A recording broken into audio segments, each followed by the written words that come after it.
Maraming posibleng dahilan kung bakit hindi nagkaroon ng pagkakataong mag-aral ang mga artistang ito. Narito ang ilan sa mga karaniwang dahilan. Kahirapan. Maraming artista ang nagmula sa mahihirap na pamilya.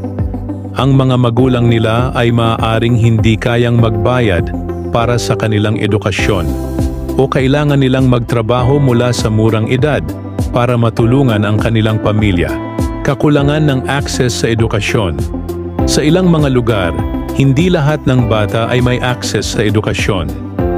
Maaaring wala silang malapit na paaralan o maaaring hindi kayang magbayad ng kanilang mga magulang para sa matrikula. Pagiging masyadong abala sa kanilang mga karera.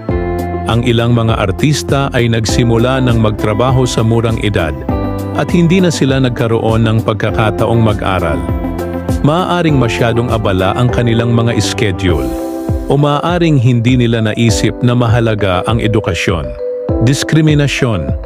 Sa ilang mga kaso, ang mga artista ay maaaring nadiskriminado dahil sa kanilang lahi, kasarian o klase. Maaaring hindi sila pinayagan na mag-aral o maaaring hindi sila binigyan ng parehong pagkakataon tulad ng iba pang mga tao. Mahalagang tandaan na ang mga artistang ito ay naging matagumpay sa kabila ng kanilang mga hamon. Ang kanilang talento at determinasyon ay nakatulong sa kanila na makamit ang kanilang mga pangarap. Maraming mga kilalang artista ang hindi marunong magbasa at magsulat. Ito ay dahil sa iba't ibang mga kadahilanan tulad ng kahirapan, kakulangan ng access sa edukasyon, o pagiging masyadong abala sa kanilang mga karera. Narito ang ilang halimbawa ng mga artista na kilala na hindi marunong magbasa at magsulat. Charlie Chaplin. Ang sikat na komedyante ay hindi kailanman natuto magbasa o magsulat. Marilyn Monroe.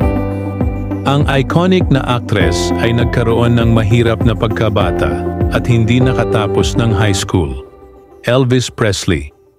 Ang king of rock and roll ay hindi kailanman natuto magbasa o magsulat.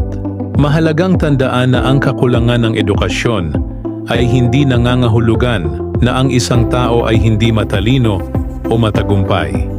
Ang mga artista na ito ay naging matagumpay sa kabila ng kanilang mga hamon.